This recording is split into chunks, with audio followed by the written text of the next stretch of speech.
స్థానిక కరీంనగర్ జ్యోతినగర్లోని సాధన school of excellence పాఠశాలలో illuminate 2025 journey of talent and transformation పేరిట ఒక వైభవమైన కార్యక్రమం నిర్వహించబడింది. ఈ కార్యక్రమాన్ని పాఠశాల చైర్మన్ డాక్టర్ సిహెచ్ శ్రీనివాసరావు గారు జ్యోతి ప్రజ్వలన చేసి ఘనంగా ప్రారంభించారు. ఈ కార్యక్రమం ప్రధానంగా పిల్లల అద్భుతమైన ప్రతిభను వెలికితీయడం, మారుతున్న సమాజంలో సోషల్ మీడియా ప్రభావాన్ని అవగాహన చేయడం, తల్లిదండ్రుల పాత్రను వివరించడం అనే అంశాలపై కేంద్రీకృతమైంది. పిల్లలు తాము కోరుకున్న వృత్తిని స్వేచ్ఛగా ఎంచుకోవడంలో తల్లిదండ్రులు ఏ విధంగా మద్దతునివ్వాలి అనే సందేశాన్ని స్కిట్ మరియు సాంస్కృతిక ప్రదర్శనల ద్వారా ఆడియన్స్ కు చేరువ చేయడం జరిగింది. ఈ సందర్భంగా చైర్మన్ డాక్టర్ చింతపల్లి శ్రీనివాసరావు గారు మాట్లాడుతూ, పిల్లల అభివృద్ధిలో తల్లిదండ్రులు మరియు ఉపాధ్యాయుల పాత్ర ఎంతో కీలకమైనది. పిల్లల ప్రతిభను గుర్తించి వారికి ప్రోత్సాహం ఇవ్వడం అవసరమని సూచించారు. ఈ కార్యక్రమంలో high school principal V Kumaraswamy, primary HMR Dhanalakshmi, ఉపాధ్యాయులు, విద్యార్థులు మరియు తల్లిదండ్రులు ఉత్సాహంగా పాల్గొన్నారు. ఈరోజు సాధన స్కూల్ ఆఫ్ ఎక్సలెన్స్లో ఇల్యూమినేట్ 2025 తోని మనం ఒక ప్రోగ్రామ్ చేస్తున్నాము. ఈ ప్రోగ్రామ్కి ఉద్దేశం ఏంటంటే, ఇల్యూమినేట్ 2025 అంటే ట్రాన్స్ఫర్మేషన్ ఆఫ్ ద జర్నీ, అంటే talent and transformation of the journey.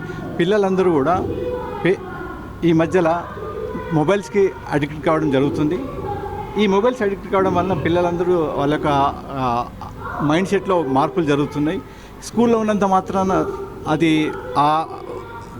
6 hours are 8 hours మాత్రము వాళ్ళ కాన్సన్ట్రేషన్ అంతా స్కూల్లో ఉంటుంది. ఇంటికి వెళ్ళిన తర్వాత అందరూ కూడా మొబైల్స్ని బాగా యూజ్ చేస్తున్నారు. ఈ మొబైల్స్ని కానీ తల్లిదండ్రులు కానీ పాపం వారు కూడా ఏం చేయలేకపోతున్నారు. ఈ యొక్క ఉద్దేశం ఏంటంటే, దీని యొక్క ఉద్దేశం ఏంటంటే, ఈరోజు ప్రోగ్రామ్స్ అన్నీ ఒక సందేశాన్ని పేరెంట్స్కి, ప్రజానికానికి ఒక సందేశము, టీచర్స్ మరియు టీచర్ యొక్క లక్ష్యం ఏంది, టీచర్ యొక్క గురువులను ఎలా ప్రేమించాలి, తర్వాత మొబైల్స్ని ఎందుకు వాడాలి, ఎప్పుడు వాడాలి, ఎందుకు వాడద్దు అనే ఒక ఉద్దేశము. పిల్లలు పేరెంట్స్ కలిస్తే ఎలా ఉంటుంది, పిల్లలందరూ కూడా ఇప్పుడు ఈ నాటికలతోని పేరెంట్స్ అందరూ పిల్లలతో మమేకమై, పిల్లలు, పేరెంట్స్, టీచర్స్ అందరూ ఒకే వేదికపై వచ్చి వారందరూ కూడా ఒక మంచి ఉద్దేశంతో ముందుకోవాలనే ఒక ఆలోచనతో ఈ ప్రోగ్రామ్ స్టార్ట్ చేయడం జరిగింది. నాకు ఈ మీడియాతో నేను ఏం చెప్తున్నా అంటే, ఈరోజు కాలంలో కూడా ప్రతి ఒక్కరికి మొబైల్ ఉండడం జరుగుతుంది. పిల్లలందరికీ దయచేసి తల్లిదండ్రులందరికీ ఒక మనవి ఏంటంటే, ఈ మొబైల్ని దూరం పెట్టినట్టయితే మనమందరము, మన ఫ్యామిలీస్ అందరం కూడా కలిసి ఉంటే శక్తి ఉంటుంది. చాలామంది పేరెంట్స్ పిల్లలందరూ కూడా మాకు కంప్లైంట్ చేయడం ఏంటంటే, మా అమ్మ నాన్న చూస్తున్నారు సార్, నేను ఎందుకు చూడద్దని ఒక ఆలోచన జరుగుతుంది.